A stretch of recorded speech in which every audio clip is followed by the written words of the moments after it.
All right, we'll continue looking at hypothesis testing. In this video, we're going to look at a few examples of full hypothesis tests. So we're still working with the same example that we saw in the last video, looking at whether or not there's a home team or a home team advantage. So if there's a home field advantage, if there's not one, then we're expecting the teams to win 50% of the time. We're using data from the 2007 Major League Baseball season. Out of the 2,431 games played, they found that 54.26% of the home team won.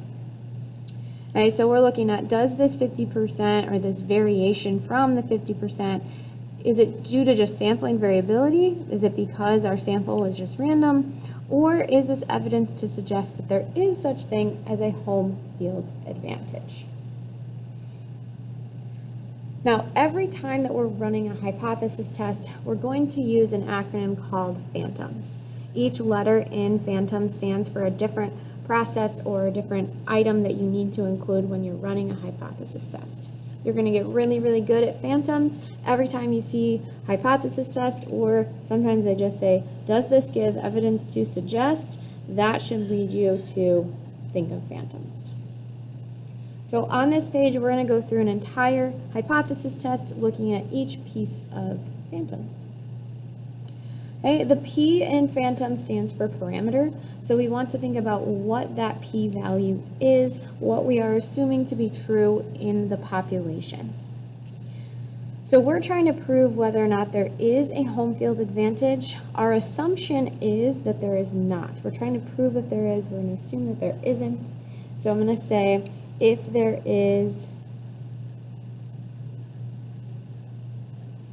no home field advantage,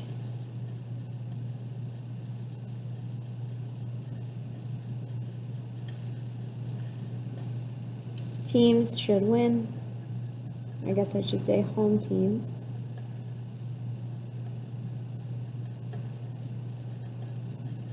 %50 of the time.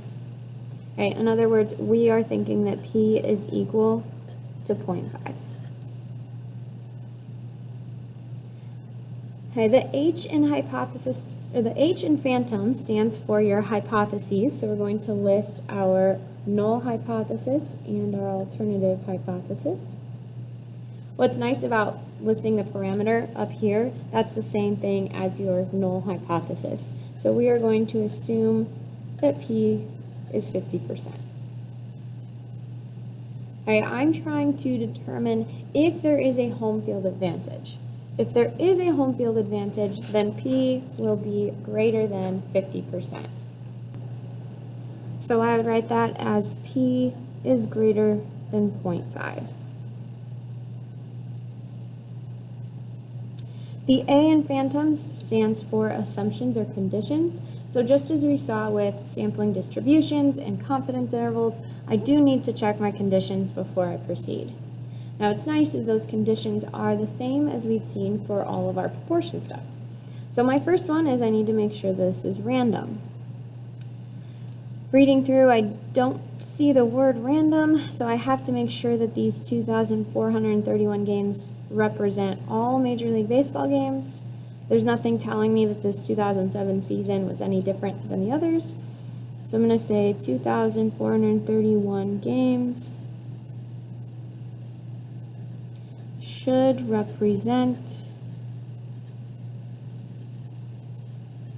all MLB games. Next, I have my 10% condition. So I want to make sure that the 2,431 games is less than 10% of all Major League Baseball games. I definitely think so. Seems like a lot, but since I care about all Major League Baseball games, should be good to go.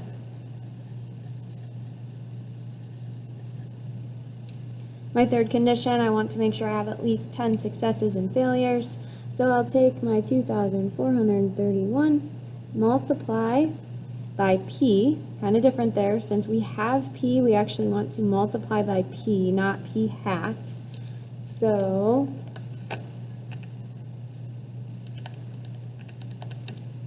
would be 1,215.5. That should be the same for the failures. Either way, this is definitely greater than 10.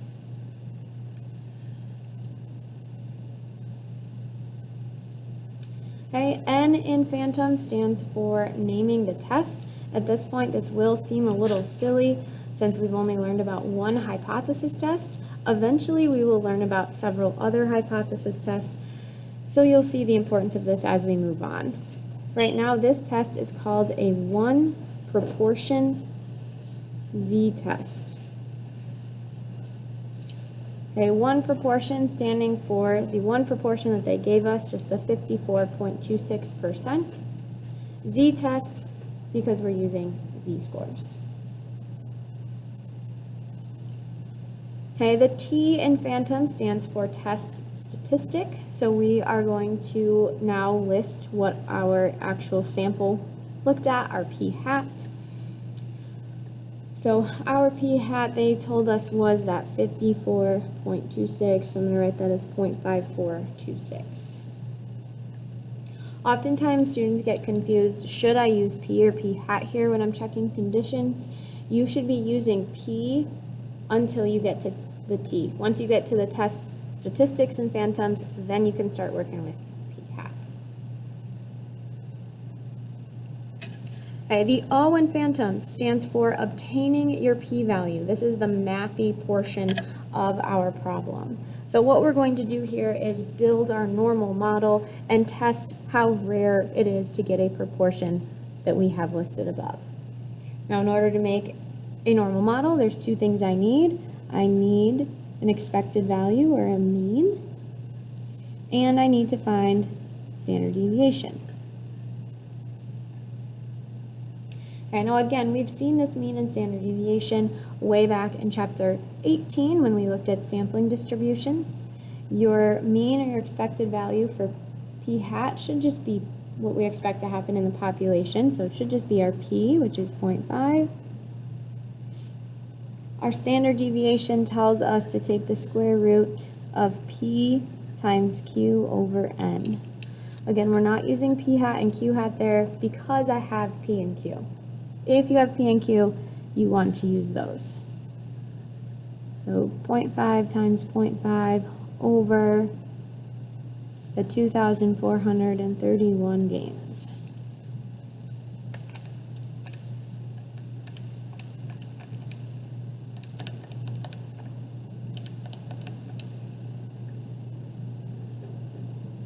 Well, 101. Okay, now that I have my mean and standard deviation, I can go ahead and draw my normal model. We just found an average at 0.5, standard deviation of 101. I'm testing this 54%, so I'm going to drop that down over here on the right. Okay, and now if you look back up at your alternative hypothesis, we were testing that p is greater than 0.5, so I'm going to shade greater than my p-hat. We'll change that into a z-score, so I have 0.5426 minus 0.5 over my standard deviation.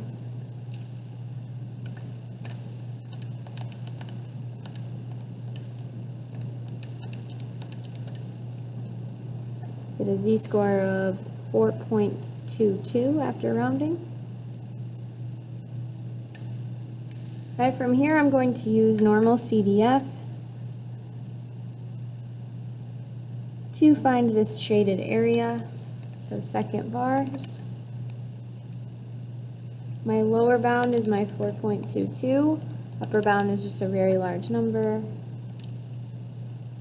Ooh, very small here, so I get 1.22 times 10 to the negative fifth. So really I have 0.00004 zeros, 122. Okay, that area right there is what we call the p-value.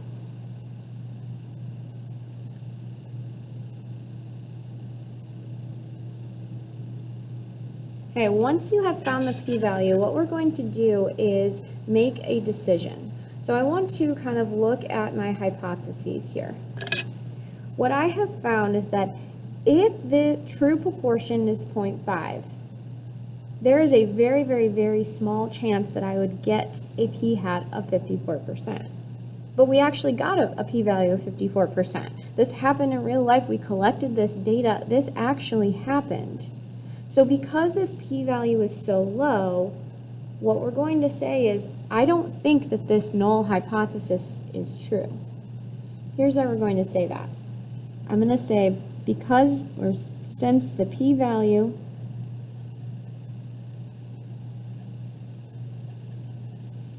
is so small, instead of saying I don't think that the null hypothesis is true, we're going to say I reject H naught, or I reject the null hypothesis. There is a very, very, very small chance of this happening if the true value was 0.5, so I don't think that it is 0.5. Okay, stating this conclusion in context means that I want to put this kind of back in terms of my home field's advantage. So based on the data that I have, I'm going to say I have strong evidence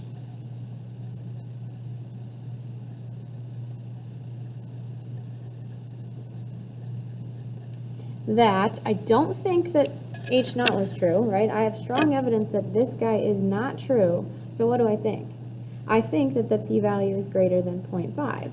So I have strong evidence that there is a home field advantage.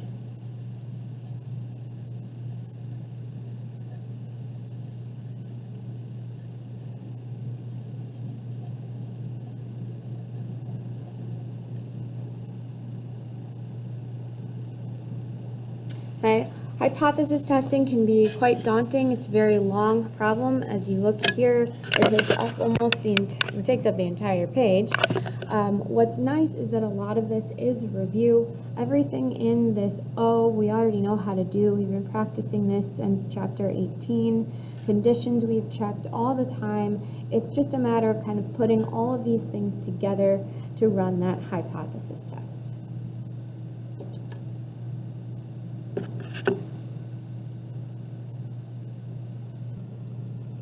Okay, a couple notes here. If after you obtain the p-value, you get a very, very small p-value, you are always going to reject the null hypothesis or reject H naught.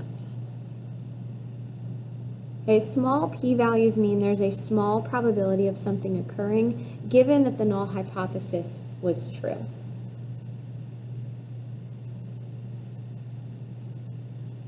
Okay, typically problems will give you an alpha value.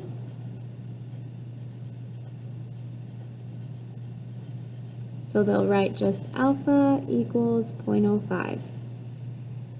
Okay, if your p-value is smaller than this, then you will reject the null hypothesis. If no value is provided, you are going to assume that it is 0.05. Okay, a lot of the times you'll see they will not give you a significance level. They will not give you an alpha level. I guess I should say the alpha level is also sometimes called significance level.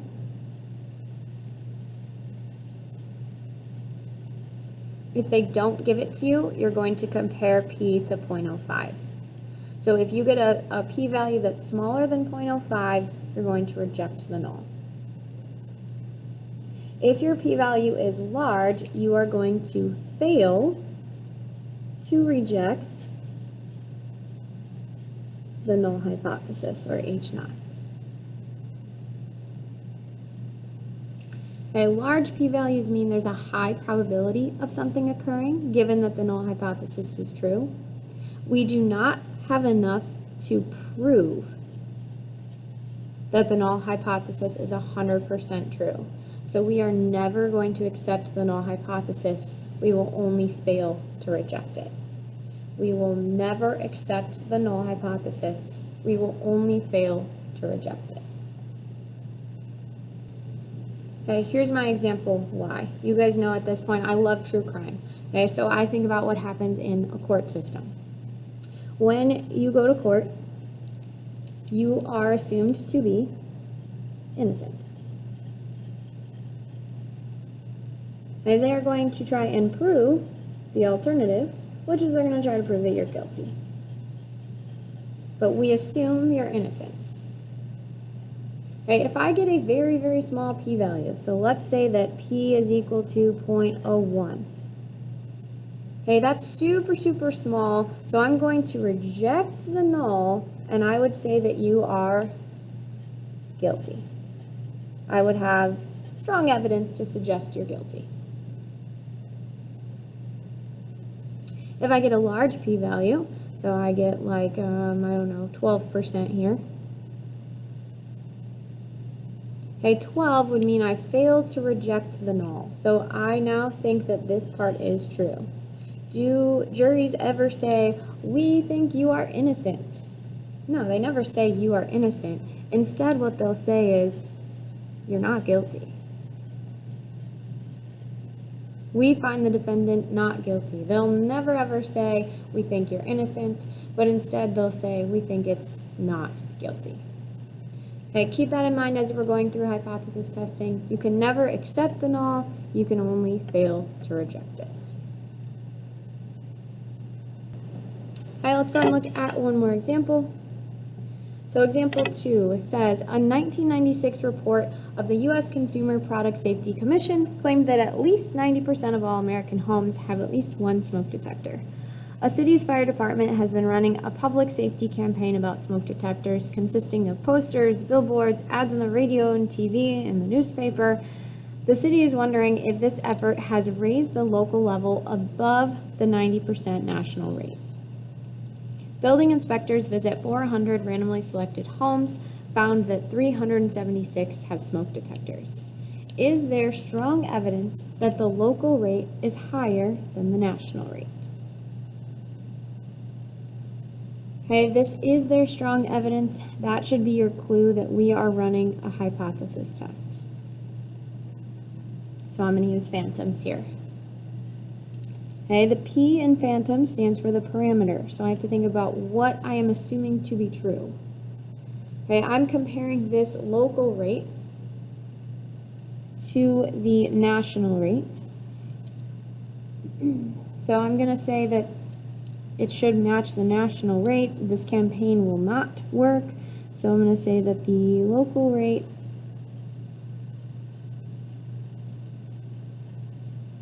is 90%, or P equals 0.9. I think that the local rate should match the national rate.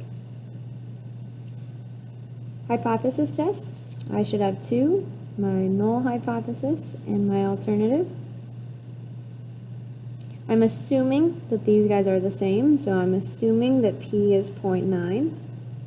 I'm trying to show that the local rate is higher than the national. So I'm trying to show that the P is greater than 0.9.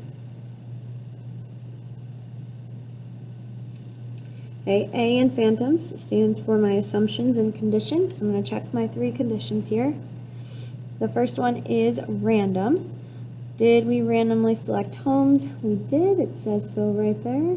So randomly selected.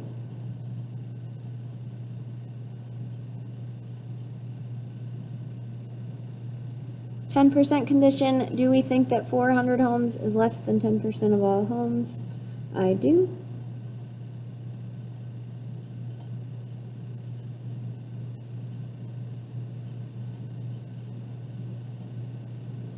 And the last one, checking for those 10 successes and failures.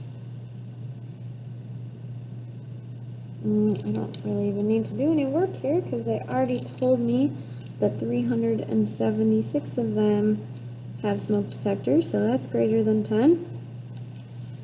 I'm just going to do 400 minus 376, and so that's 24 that do not, still greater than 10, so I'm good to go. Okay, my N in phantoms stands for naming the test. I know I'm running a hypothesis test. I know I have just one proportion, 376 out of 400. So this is a 1 proportion z-test. Okay, I'm sorry guys, I realized that up here I didn't fully check this. To find those 10 successes and failures, I still should be using 0.9. So I'm going to do 376 times 0.9. Nope. Oh. 400 homes that I checked times 0.9 and 400 homes times 0.1. There we go. So I'm expecting 360 to have the smoke detector, and 40 to not. Still good with that greater than 10. Sorry about that. T is our test statistic, so I'm now going to look at p-hat. Okay, this is using the actual data, so this will be out of the 400, they found 376. So 376 out of 400 gives me 94%. Okay, next up, I am obtaining my p-value. So I need two things here. I need to find the mean, and I need to find the standard deviation. The mean for p-hat should be whatever I'm expecting in the population, so 90%. To find my standard deviation, I'm going to take p, so 0.9, times q, 0.1, divide by the number of homes, which is 400.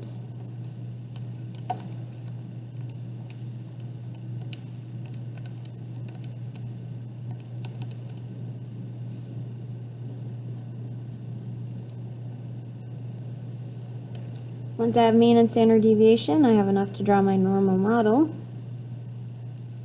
I have an average of 0.9, standard deviation of 0.015, and I am testing my p-hat at 0.94, so somewhere over here.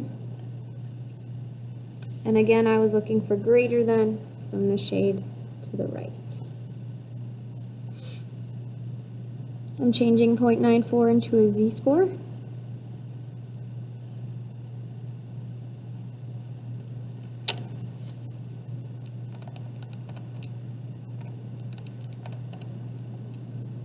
.67, and then I'm using normal CDF, lower bound of 2.67, upper bound of a large number, mean and standard deviation stay the same. We get a p-value of 0.0038.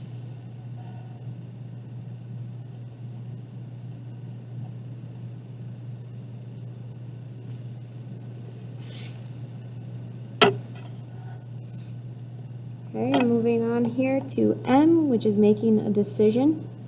Okay, my p-value was 0.0038, which they didn't give me a significance level or an alpha level, so I'm just going to compare it to 0.05. My p-value is definitely less than 0.05, so p is small, so I'm going to reject the null. It rhymes, it's really nice. So I'm going to say, since my p-value is less than 0.05, we reject the null hypothesis. I reject H0. Okay, again, I'm rejecting H0, so I do not think that this is true, which would mean that we think our p-value is greater than 90%. So I'm going to say we have evidence to suggest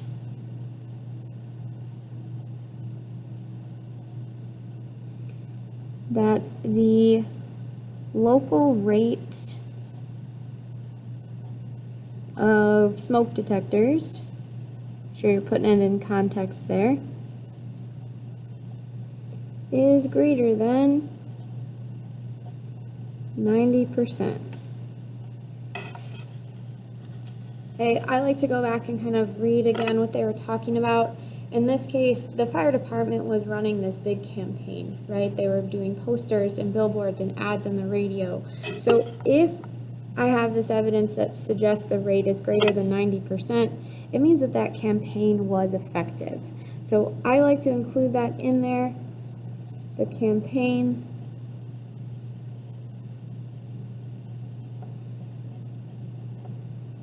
was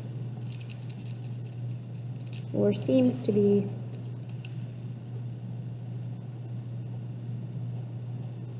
effective. I think that campaign helped to raise our rate to greater than 90%. Okay, really watch your wording on that S. They like this part, we have evidence to suggest. It's not saying that we think this is definitely 100% true. It's just saying, hey, this is what my evidence is saying. You can take it, you can leave it, but this is what I am suggesting. I recommend using that wording every time we have evidence suggests that blank.